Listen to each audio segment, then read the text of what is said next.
नमस्कार, सत श्री अकाल, राम राम सा, खम्बा घड़ी, वणक्कम, प्रणाम। आप सभी का ऑल्टरनेट मीडिया में फिर से स्वागत है। हमारे साथ जुड़े Manish Chaudhary, deep down analysis Twitter handle से। बलूचिस्तान लिबरेशन आर्मी को बहुत बहुत बधाइयां, उनके साथ मजीद को भी बहुत बहुत बधाइयां। उनको टेररिस्ट ऑर्गेनाइजेशन डिक्लेयर कर दिया गया है। United states of America led by Trump has made this decision, और ये कई दिन हो गए इस बात को। मैं और मनीष जब ये बात सुने तो हम लोग खुलकर हंस, मतलब खिलखिलाकर हंस रहे थे लिटरली, क्योंकि उन्होंने पाकिस्तान को इतना बड़ा झटका दे दिया जिसकी शायद उनको समझ ही नहीं आई। आसिम मुनीर को लगा कि वो जंगे मैदान जीत कर आए हैं, न्यूयॉर्क गए हैं, वॉशिंगटन गए हैं और ट्रम्प से मिलकर आए हैं। बट अगर उसका रियल एनालिसिस किया जाए तो वो बलूचिस्तान को हार कर आ गए हैं। पाकिस्तान के 5 टुकड़े करने की स्टार्टिंग वही साइन कर आ गए हैं। How, let's try and understand a very interesting analysis by none other than Manish Chaudhary. Manish, very warm welcome on the show. जी। Thank you Gayatri ji. सबसे पहले तो डेफिनेटली बीएलए को बधाई मिलना चाहिए। बधाई इसलिए कि उनका जो ये पूरा स्ट्रगल था, जो बलूचिस्तान के स्वतंत्रता के लिए वो लोग काफी लंबे टाइम से लड़ रहे हैं। रिसेंटली वो थोड़ा स्टीम वो पिक किया। स्टीम पिक करने का मतलब है कि उसमें थोड़ा वो न्यूज में आने लगे, उनके जो एक्शंस थे वो सब्सटेंशियल होने लगे कि कभी 10 पाकिस्तानी आर्मी को उड़ा दिया, कभी 5 को उड़ा दिया, कभी बड़े उससे भी बड़े बड़े अटैक्स हुए, ट्रेन को हाईजैक कर लिया एंड ऑल ऑफ दैट। ये सारी चीजें जब हो रही थी, उसी बीच में यूएस का अचानक से पाकिस्तान में इंटरेस्ट जागता है कि पाकिस्तान के रिसोर्सेज को एक्सट्रैक्ट करे। और इसको हम लोग अलग अलग वीडियोस में हमने डिस्कस भी किया है। जब इस कोशिश में अमेरिका था, तो अमेरिका को एक चीज लगा कि अपना, क्योंकि चाइना भी वहां पे एक बहुत बड़ा एक देश है, बहुत बड़ा पावर है जो पाकिस्तान के लिए फेवरेबल रहा है, तो कैसे दिखाए कि अमेरिका उससे भी ज्यादा पाकिस्तान के लिए फेवरेबल है। तो उसने एक काम किया, बीएलए जो कि बलूचिस्तान लिबरेशन आर्मी है, उसको as a terrorist organisation declare कर दिया। डिक्लेयर किया, ठीक है। पाकिस्तानी आर्मी में भी थोड़ा अरे इतना हमारे फेवर में है, जो पाकिस्तान के लोग थे, जो जनरल नैरेटिव जहाँ पे उनको इंसर्जेंट ग्रुप बना के डिक्लेयर किया हुआ है, कह रहे ये तो अच्छी बात है, इसको टेररिस्ट ऑर्गेनाइजेशन डिक्लेयर कर दिया। लेकिन एक पास्ट हिस्ट्री है जो मुझे लगता है जब मैं बोलूंगा सारे व्यूअर्स आपके इंटेलिजेंट है, उनको वो खुद याद आ जाएगा कि अमेरिका ने आज तक ऐसे जिस जिस देश में जिस जिस इंसर्जेंट ग्रुप को ऐसा कह के वो टेररिस्ट ऑर्गेनाइजेशन डिक्लेयर किया है, later they have become bigger than before.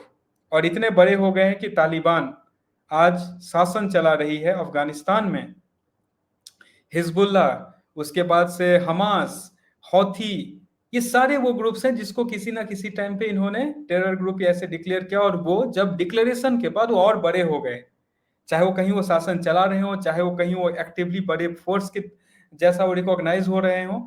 सबको पता है हमास का क्या, एटलीस्ट वो अगर उसको इसराइल के एंगल से, अगर आप पॉलिस्टाइन के एंगल से देखें तो हमास वहां पे पहले से और बड़ा ही होते गया। अगर पिछले रिसेंट 1 डेढ़ 2 महीने 3 महीने के घटनाक्रम को, साल भर के घटनाक्रम को हटा दें, तो हमास जब से अमेरिका के डिक्लेरेशन के बाद से, हिजबुल्लाह के साथ भी सेम है लेबनान में केस। और ऐसे ही जो एक आयरिश रिपब्लिकन आर्मी करके थी वो, उसके बाद से आपका एक छोटे छोटे और ग्रुप्स थे। कभी आप लीबिया में देखिए तो वो जो गद्दाफी को इन्होंने कितना दिन ट्राई किया, सद्दाम हुसैन के साथ जब इनका झगड़ा हुआ, Saddam Hussein become even a more cult figure than before. उससे पहले हुसैन वहां बन गया पूरे इराक के लिए, और आज तक है। तो इसका एक इतिहास है कि जब जब अमेरिका ने किया और वो बाकी ग्रुप्स उससे बड़े हो गए, उनका बड़ा रोल हो गया। उसका एक रीजन है गायत्री जी, समझना पड़ेगा। अमेरिका का एक कोशिश है कि पूरा दुनिया भर में अलग अलग जगह पे वो दुश्मनी पाल के बैठा हुआ है। जैसे ही उसने बीएलए का यहाँ पे नाम लिया, बीएलए के नाम लेते ही अब वहां पर जिस बीएलए को मे बी हाइंडसाइट में रूस या चीन जैसे देश रखा होगा, उस बीएलए को अभी अचानक से वो सारे देश, वो सारे ग्रुप्स उसमें इन्वेस्ट करने, फंड डालने, ईरान हो गया या यमन हो गया, ऐसे जिस भी देश में एंटी अमेरिकन फोर्सेस हैं, वो एंटी अमेरिकन फोर्सेस या एंटी अमेरिकन इंटरेस्ट में बोलूंगा, रादर देन एंटी अमेरिकन, ज्यादा एंटी अमेरिकन इंटरेस्ट के जो फोर्सेस हैं, वो वहां पे अभी, अरे ये तो एक बहुत बड़ा फ्रंट है, जो कि वो सारे उसके केस स्टडी को सीरियसली देखने लगे कि बीएलए लड़ किस लिए रहा है, वो वहां पे उसका क्या ऐसा फाइट है, क्या ऐसा रीजन है। और जब आप बीएलए के कॉज को देखेंगे तो इसका कॉज उतना ही स्ट्रांग है जितना कोई भी आप legitimate organisation group. Example Taliban, for example, वो उस वैसा ही बीएलए बोल रहा है कि यहाँ पे पाकिस्तान जो है, पाकिस्तान को सिर्फ बलूचिस्तान का जमीन चाहिए, उनके लोगों से कोई मतलब नहीं है, बलूचिस्तान का सिर्फ रिसोर्स चाहिए, बलूचिस्तान के लोगों से मतलब नहीं है। ये आइडिया, ये ऐसा चीज है कि सिर्फ वहां पे this is not just a power struggle कि मैं गोली बंदूक उठाऊंगा, ये एक आइडियोलॉजी के साथ वो लोग वहां लड़ रहे हैं। और जब इसके साथ वो लड़ रहे हैं तो इनका फंड आना तालिबान से भी बढ़ जाएगा, पहले से भी था। और जो ऐसे जो भी अक्रॉस द वर्ल्ड जो नहीं भी जानता रहा होगा, जो बिल्कुल ऑर्गेनाइजेशन साइलेंटली बिल्कुल नहीं जान, स्पेशली देखिए अमेरिका के लिए हेटरेट बहुत ज्यादा है अक्रॉस द वर्ल्ड। ये जहां गए हैं तबाही मचाए हैं, चाहे वो Mexico, Colombia, Vietnam, Syria, Somalia, Sudan. आप बात करते हैं सूडान की, सूडान के बारे में लोगों को नहीं पता है कि कहा जाता है कि वहां की मिट्टी में भी सोना है, और इन्होंने बिल्कुल भर भर का सोना वहां से निकाला है। और जब ये जब रशिया ने एंट्री करने की कोशिश की, तो they started saying that Russia is trying to take out gold from Sudan and use it for fighting the Russia Ukraine war. तभी इनका पूरा का पूरा वेस्टर्न मीडिया उस नैरेटिव पे चालू हो गया ना। तो सैड थिंग इज कि Russia does not have a media like they have a media, CNN, BBC and others like that. तो अब क्या होगा, अब जितनी भी ऑपोजिट साइड के लोग हैं वो सब अब आइडेंटिफाई करेंगे बलूचिस्तान को। जी। बिल्कुल बिल्कुल।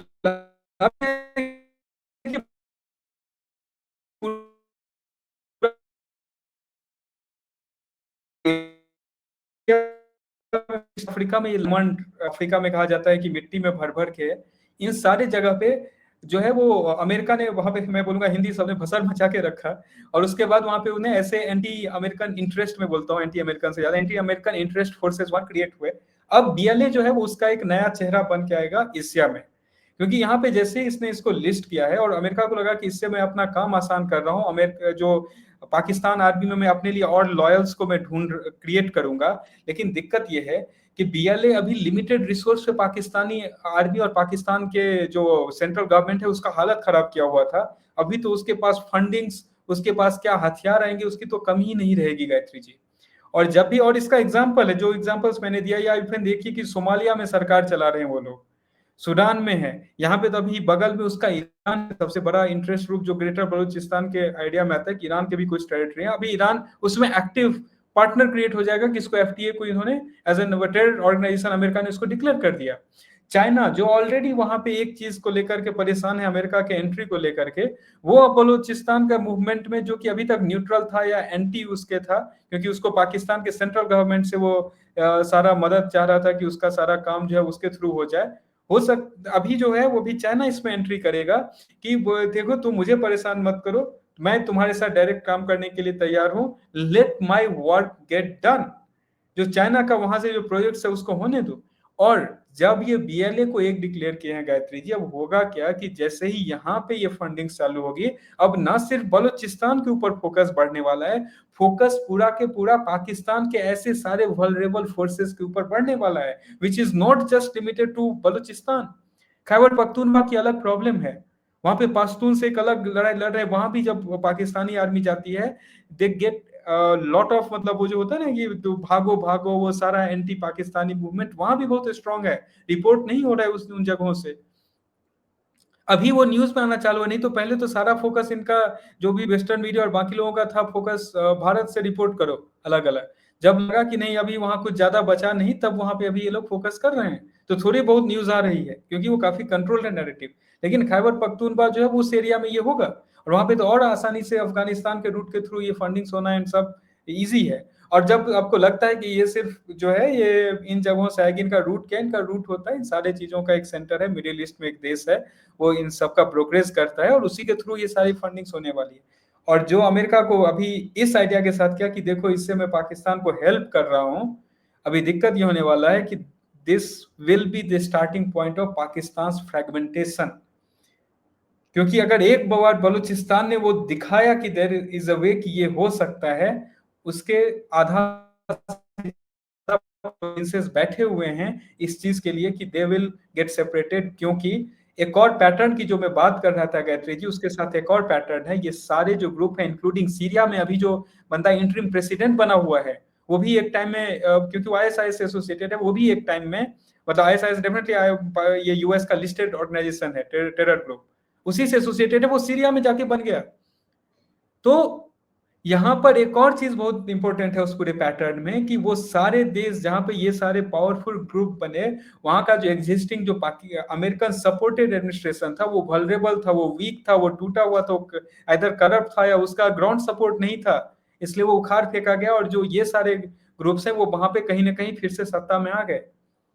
हो सकता है पाकिस्तान में ये नहीं होगा कि यहाँ पर ये ब्रेक होगा या ऐसा कुछ होगा, यहाँ पे प्रॉब्लम ये होने वाला है गायत्री जी कि यहाँ पर वो ब्रेक नहीं होकर के ये एक पूरे पाकिस्तान को ही 5 हिस्से में तोड़ने वाला है वहां पे उसके, क्योंकि सेंट्रल गवर्नमेंट जो वहां पावर में है उसमें बिलावल भुट्टो एक अलग सुर में है, उसमें शहबाज शरीफ का एक अपना अलग एजेंडा है और they are also not very sure कि चाइना से सपोर्ट लेकर के मैं सरवाइव करूं या फिर मैं यूएस को अपना एलिजियंस दिखा करके एटलीस्ट पावर में बना रहूं, नहीं तो किसी भी दिन असीम मुनीर वहां से इन्हें पावर से बेदखल कर सकता है। इसलिए कुछ दिन पहले 2-3 दिन पहले की ये घटना है, असीम मुनीर वहां से इंडियन बिजनेसमैन और भारत को धमकी देता है, बिलावल भुट्टो का अलग से धमकी आता है और शहबाज शरीफ का भी, और तीनों का धमकी मिला जुला एक ही जगह पे है, क्योंकि ये एलिजियंस दिखाना है अमेरिका को कि मैं आपके साथ भी हूं।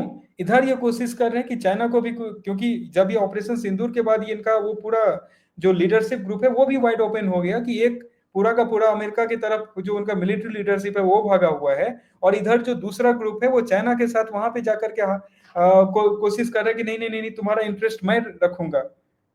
अब दिक्कत ये होने वाली है क्योंकि इन्होंने बलूचिस्तान को डिक्लेयर करवा दिया बीएलए को कि ये टेरर ऑर्गेनाइजेशन है। China will have its own cards in its own way, क्योंकि चाइना को अभी यहाँ पे पता चल रहा है कि ये जो पाकिस्तान पे मैंने जितना पैसा इतना दिन से पाला पोसा उसको बड़ा किया वो ऑल ऑफ ए सडन कहीं और भटक रहा है, और उसमें सबसे बड़ा उसमें एक बंदे ने रोल प्ले किया वो असीम मुनीर। एंड दैट्स वेयर, अगर अब और एक और चीज आपको इसमें दिखेगा गायत्री जी कि तालिबान जब पावर में आता है, तालिबान अपने हिसाब से सारे अपने गेम्स ऑफ एंगेजमेंट जो रूल्स ऑफ एंगेजमेंट उसको फिर से डिसाइड किया, उसने पाकिस्तान के साथ क्या करना है वो उसने फिर से तय किया और पाकिस्तानी आर्मी को तालिबान भी मार रहे हैं उस बॉर्डर पे, जबकि पाकिस्तान इस भरोसे बैठा हुआ था कि यहाँ तालिबान आएगी तो भारत ने जितना इन्वेस्टमेंट किया है वो सारा मेरे हाथ में आ जाएगी, लेकिन नए से वो रूल्स ऑफ एंगेजमेंट डिसाइड हुए। यहाँ तो बीएलए ऑलरेडी उनके एंटी पाकिस्तानी आर्मी वो सारा उसका काम है, तो आप समझ सकते हैं कि ये जब एक ट्रिगर होगा तो ये कितना बड़ा वो अंडर में वो बॉयल क्रिएट करने वाला है। और दूसरा तो पाकिस्तान एक और चीज पे बैठा ही हुआ है कि वो पूरा दुनिया को बोल रहा है और यहाँ से कुछ ट्रिलियन का हमारे पास रिसोर्स है वो लेकर के जाओ, तो और कितने ज्यादा इंटरेस्ट उसमें नए क्रिएट होने वाले हैं। ये तो अफगानिस्तान में तब तक कुछ नहीं था ना ऐसा कुछ मिनरल्स और उसका बात हो रहा था, तब वहां पे तालिबान ने वो वहां सरकार पे कब्जा कर लिया, उस सरकार को भगा दिया। सबसे एक और इंटरेस्टिंग बात है कि तालिबान अभी भी पैसे लेता है यूएस से।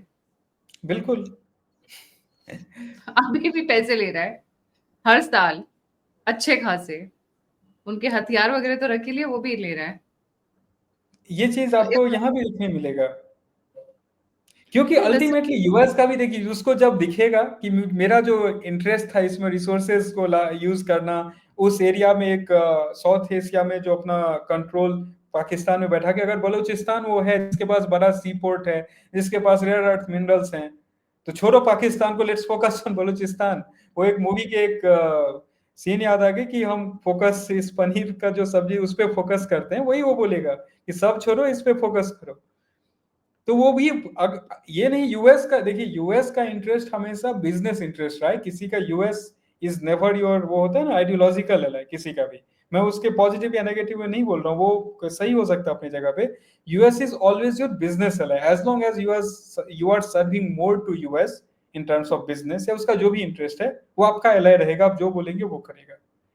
जिस दिन उसको लगा कि उसका अपना इंटरेस्ट जो है that is not getting fulfilled और कोई एक ऐसा काम करना है जिसमें उसका इंटरेस्ट नहीं फुलफिल हो रहा है, इट विल फाइंड कि वो दूसरा बंदा कौन सा है जिसके साथ में वो काम कर सकता हूँ। रिसेंट एग्जांपल इज जो इंडिया पाकिस्तान वाला अभी सिनेरियो चल रहा है, इंडिया यूएस पाकिस्तान का जो केस है, कि वहां पे उसको भी चाहिए अर्थ मिनरल्स एंड ये सारा चीज, तो लेट पाकिस्तान पाकिस्तान बीएलए को डिक्लेयर कर दो, और कुछ दिन में, और एक टाइम में चाहिए था कि इंडिया से ट्रेड डील करवाना तो टीआरएफ को डिक्लेयर कर दो, तो लगा टीआरएफ डिक्लेयर करते हो थोड़ा सॉफ्ट कॉर्नर क्रिएट करूंगा, कुछ अपने जो एजेंडाज हैं वो पुश करूंगा, नहीं हुआ तो बीएलए को डिक्लेयर कर दो, पाकिस्तान में ऑयल रिजर्व बना दो कि पाकिस्तान मिडिल ईस्ट बन गया। सो जी, thank you so much Manish for joining. जाने से पहले सभी व्यूअर्स से रिक्वेस्ट है, प्लीज लाइक, सब्सक्राइब और शेयर करना ना भूलें। अगर आप कंट्रीब्यूट करना चाहते हैं तो नंबर और यूपीआई दोनों स्क्रीन के ऊपर है। आप फीडबैक देना चाहते हैं, मुझसे जुड़ना चाहते हैं, इन्फॉर्मेशन शेयर करना चाहते हैं, तो सभी के सभी लिंक्स डिस्क्रिप्शन बॉक्स में। इसी के साथ जय हिंद, जय श्री राम, हर हर महादेव। हर हर